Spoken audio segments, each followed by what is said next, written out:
Today is January 6th, 2023, and I have some incredible big news to share. And of course, this is the first day since I've been off. I'm off for 2 weeks right now because I'm an educator and the schools are off over the holidays, the Christmas holidays, for 2 weeks. And so I've been off and I haven't worn makeup not once during this 2 weeks. And today, of course, I decided to wear makeup because I'm going to go meet an old friend. And something so crazy and incredible happened. And my eyes have been happy crying. And sure, you can see it in my face.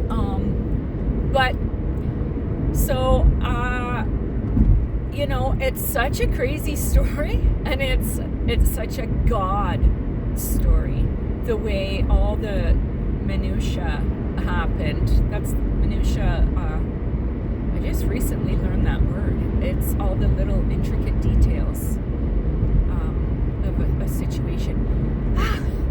So, 2019, we're currently in 2023. 2019, they had this pandemic, a pandemic, they claimed, coronavirus, COVID-19.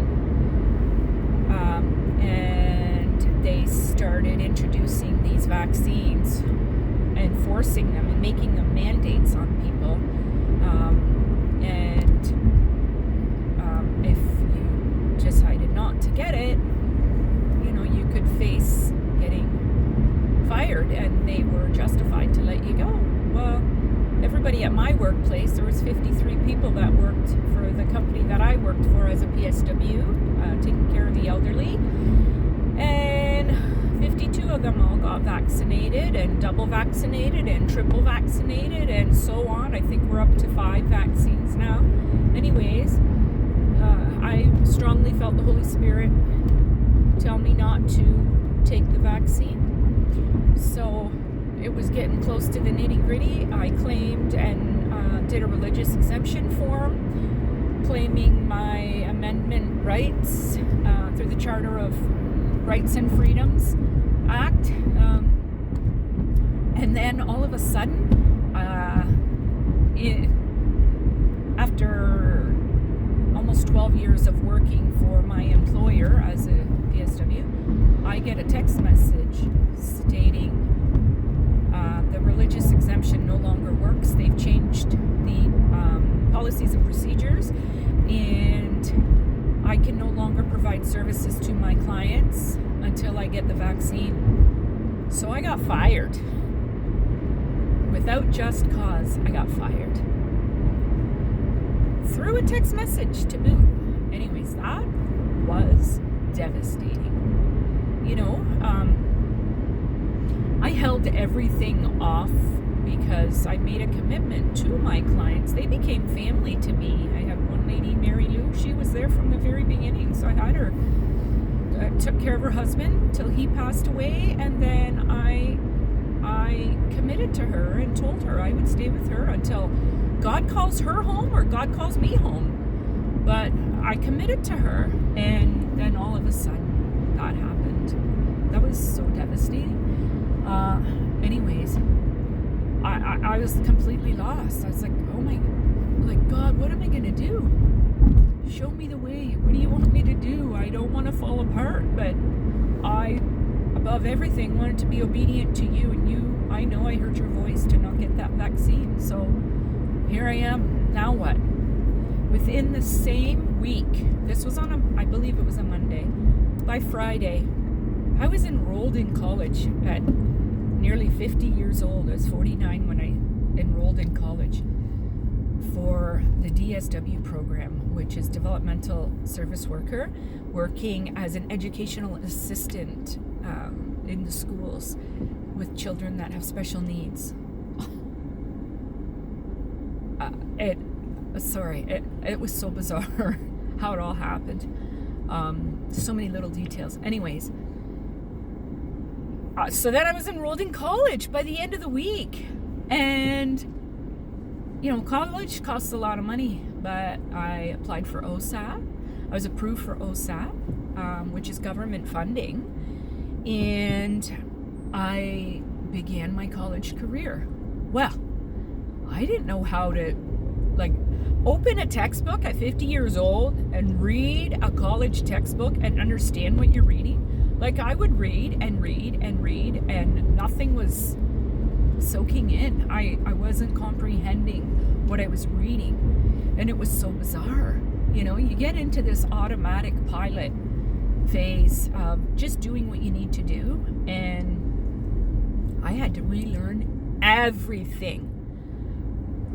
And the very first time I went to write an exam, I think I had diarrhea. Sorry, excuse me for the transparency, but it's a fact. I was so scared. I kept, it says, you will have 2 hours to complete this examination. And the clock cannot stop once you start. So I'm like, oh my gosh, I can't tell you how many times I went to click on start quiz, and then I'm running to the bathroom, and then I'm like, no, I'm not ready. Oh my gosh. Anyways, and then when I finally did start the exam, boy, I was so scared. I was so petrified, but I pray about everything, and before I go to do anything, and I was praying, and I made it through, and I got 86% on my first exam, and I was like, woohoo! I was shocked. And anyways, here we are 16 months later. I graduated. I made the Dean's Honor Roll for maintaining a 3.90 grade point average. Perfect is 4.0. And I maintained a 3.90, and now I made the Dean's Honor List, and I'm just in awe. Complete shock and utter awe. Is there another word? I don't even know. In the Bible, I don't know. It's just it's so amazing. God is so amazing. He really is. Making it through all that while burying my brother, Rob, and then burying my precious son, Jazz. There's no way I could have done all this except by the grace of God. God has truly sustained me. He's carried me through. And I say to him every single day, if there's 1 second, 1/100th of a second that I have to be here on this earth without your presence, where your presence would be taken away from me, take me. Don't let me live here on this earth without your presence. I just so need you. I want you. I don't ever want to come out from being in the presence of God. I'm holding on. I'm locked and loaded like a pit bull in his lockjaw when he bites. I am never letting go of God, and I'm so grateful that he wants me, and he loves me, and he loves me to lock in on him. I really, truly am so grateful. So I just wanted to share that